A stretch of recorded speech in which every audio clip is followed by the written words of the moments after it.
Guys, welcome back to some more AFK Arena. Today we're over on the YouTube account and we are looking at the Cursed Realm. Now within the Cursed Realm, we're going to go down and we're going to break through the new meta comps that we're seeing within the Cursed Realm. You can see within the Kane fight, with the changes, we're actually at the top 20 right now, I believe 20 to 23. We really strive to stay at that 20% mark or less. Some bosses we do a little bit more, some we do a little bit better. Now, as the meta changes, guys, we're going to go through this leaderboard. I'm going to show you kind of what we're seeing in here with these fights. I want to do the replay. I want to do kind of the hero info in here.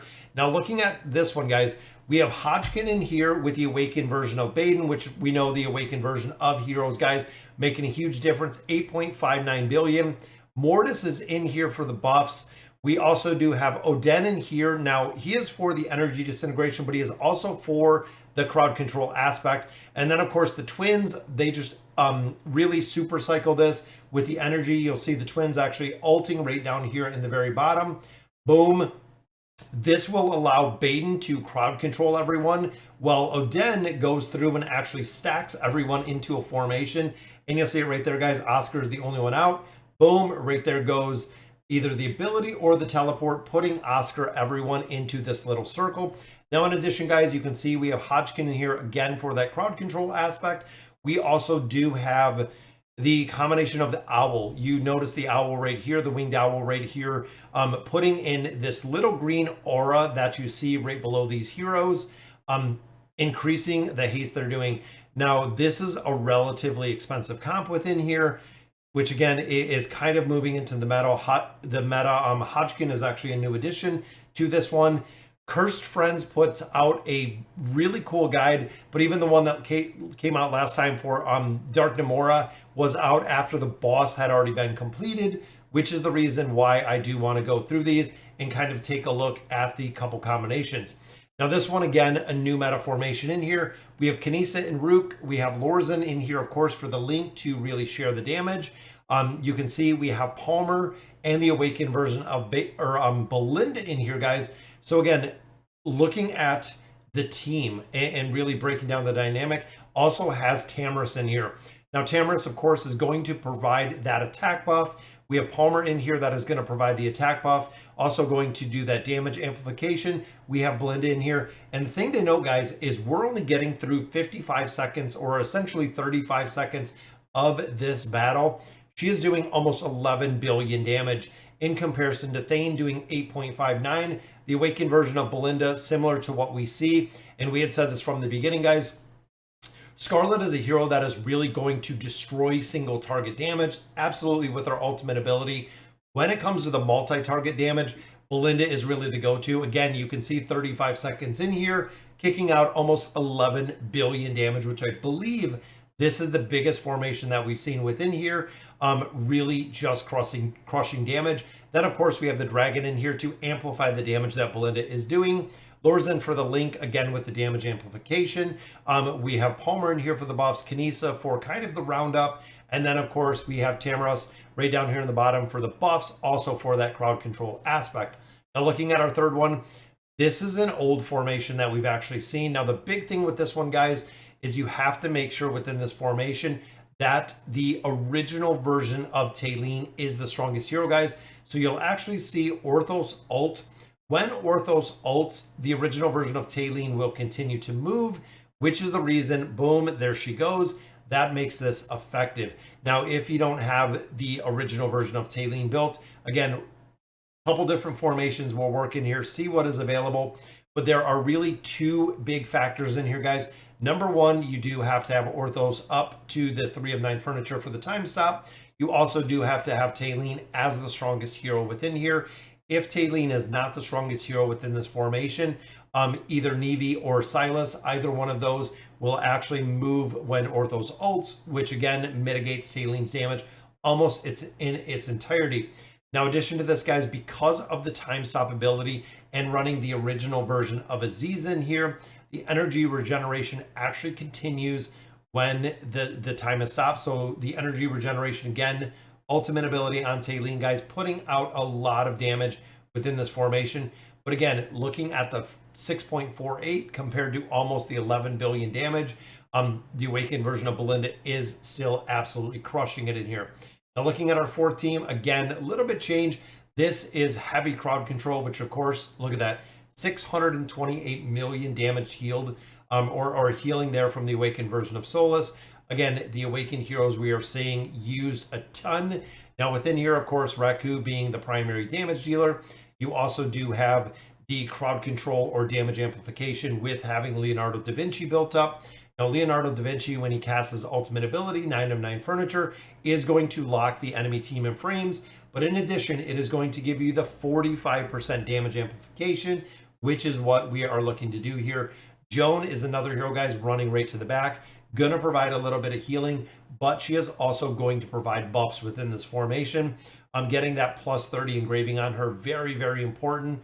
Again, because of the aspect of getting the damage amplification. So this team, again, working incredibly well. Synergy in here. This is a team that we've actually seen before. A majority of these heroes you should have built at this point. And then, of course, guys, Saurus with the healing. Once he gets his 5 stacks, can keep a lot of heroes up. But there is a pretty big RNG factor with this. Because, again, the healing that goes on with these ultimate abilities in this formation. Again, putting almost 3 billion. But even looking here, guys, 2.3 plus, let's say 7. So let's say 4.5, 5.5 billion damage in comparison to the 11 we're seeing with Belinda.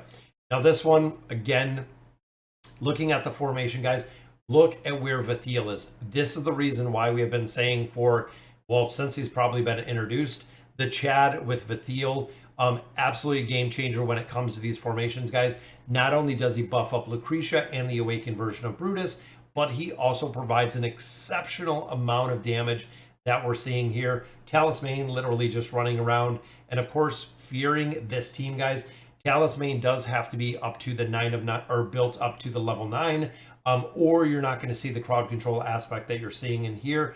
And look at it, guys. Brutus, Queen, Skarath keeps this entire team literally locked in the very back of this. This is the reason if you're casting any AoE damage, if you have AoE crowd control, the damage is skyrocketed in this team.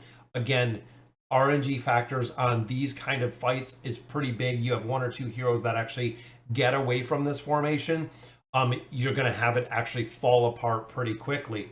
Now, again, looking, we have what, 2, 3, 4, probably 5, maybe 6, maybe 6.5, almost 7, probably just short of 7 billion damage in there. But again, looking at the awakened version of Belinda, doing a far, far less damage. And then, of course, we have Grez Scarlet, guys. Now we have Rain in here with the 3 of 9 Furniture minimum, which gives you the amplification on the boss. Grez, of course, with the minions. We have Rosaline following Scarlet in here. We also do have a Strilda utilizing this formation again for the attack and the defensive buffs that we see within here. Works incredibly well with the Winged Lion as the kicker in here. Now I'm going to go ahead. I'm going to use this formation. I want to copy the formation. Some variations. I'm, again, looking at some of the older guides. We went through a couple different formations. No current replays because there are a couple heroes, including that awakened version of Belinda that I do not have for the second team. Now, even this one, guys, we dropped Mishka in here. Again, they've been running Hodgkin in here is the one that we've been seeing. But again, kind of going back and forth. Hodgkin in my formation is actually in a different formation. I looked at the Curse Realms. We changed up some of the teams that we were utilizing in here because of Team 2, guys. Without having that awakened version of Belinda, this was actually the formation that we seen in the last iteration from Cursed Friends that we had with the comps. So I built it in here. Team 3 remains the same. Of course, Taylene is the strongest in here. Looking at our Team 4, we have Solus. Again, we have this team built out pretty well. Definitely could use some more levels on our pets. Looking at our 5th team, again, I don't have Vathiel. So without Vathiel, we're missing a big, big part of this damage amplification. Now, Flora was a choice that you could put in here. There were actually a couple different heroes that we could put in here to really do better with this formation, I guess. Kanisa and Rook was one, again, to kind of replace Vathiel. Frampton, there's a couple different ones in here, again, to try to lock down and continue the crowd control in here. Then the final one, we had this team pretty built. We got the Wing Lion out of here. So again, we had to make some variations, guys. Hoping it's going to make a difference. And I think as we get a little bit closer, I might spend a couple more diamonds, try to, again, stay at that 20 or better. That is really the goal, 20 or better. And without putting as much money as we used to into these accounts, guys, it seems like some of these Cursed Realm fights that we are slowly fading out. I feel like the Awakened version of Belinda, I do need to build out. I feel like Vathiel, I need to build out. There's a couple of heroes in here, again, that I'm going to have to focus on, guys, to continue being competitive within the Cursed Realm aspect. It's just so expensive to build them out. I don't have any engraving mats, so even if I do build them out with the summons, we are still missing a lot of the engraving mats. So I'm going to have to focus on building out more heroes versus power leveling the heroes, which we've kind of focused on as of recently. So definitely going to change it up a little bit. Again, it looks like even there we didn't get any better. Best was still the 19.6, keeping us at that 20%. But again, pay attention to the metas, guys. As much as I want to focus, I'm going to focus on building out a lot of these heroes much higher, much further, versus continuing to kind of power level. Because again, this game mode with the power level doesn't really make a big difference. You're at 360 in here, but having the heroes built and the pets built is what is going to make the difference within the Cursed Realm. All right, guys, so that'll do it for today's video. Let me know in the comments what you guys think. And as always, thank you guys for watching.